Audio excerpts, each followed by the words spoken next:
Welcome to my channel. ఇప్పుడు వచ్చేసి మనం తెప్పసముద్రం మూవీ రివ్యూ చూద్దాం. తెప్పసముద్రం అంటే ఇక్కడ ఆ ఊరి పేరు తెప్పసముద్రం.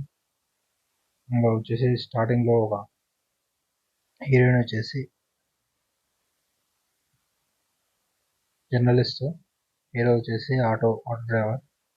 హీరో వచ్చేసి పిల్లల్ని స్కూల్కి డ్రాప్ చేస్తుంటాడు, అట్లనే బియ్యం బస్తాల షాప్లో పనిచేస్తుంటాడు.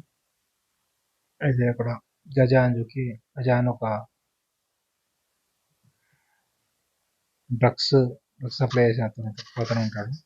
అయితే పోలీసులు వచ్చేసి అతను పట్టుకోవడానికి ట్రై చేస్తుంటారు, అతను ప్రూఫ్ కాడు డ్రగ్స్ అని చెప్పి. నెక్స్ట్ ఇక్కడ మెయిన్ ఇన్సిడెంట్ ఏంటంటే ఇక ఆ ఊళ్ళో పిల్లలందరూ చనిపోతుంటారు. పిల్లల్ని కిడ్నాప్ చేసి చంపేస్తుంటారు. ఆ పిల్లని ఎవరో లాస్ట్ వరకు ఎవరికి తెలియదు, ఎవరు చంపారు ఏంటి అనేది. ఇక్కడ మాయమవుతుంటారు, చనిపోతుంటారు. అయితే హీరోకి ఒక డ్రీమ్ వస్తుంది. ఆ డ్రీమ్ మూవీలో చూడండి, ఆ డ్రీమ్ ఎలా ఉంటుంది. క్లైమాక్స్లో తెలుస్తుంది ఎవరు చంపారు, పిల్లలందరినీ ఎవరు చంపారు ఏంటి అనేది. టోటల్ మూవీ వచ్చేసి పర్లేదు, బాగానే ఉంది. Okay, subscribe to my channel to see the movie review.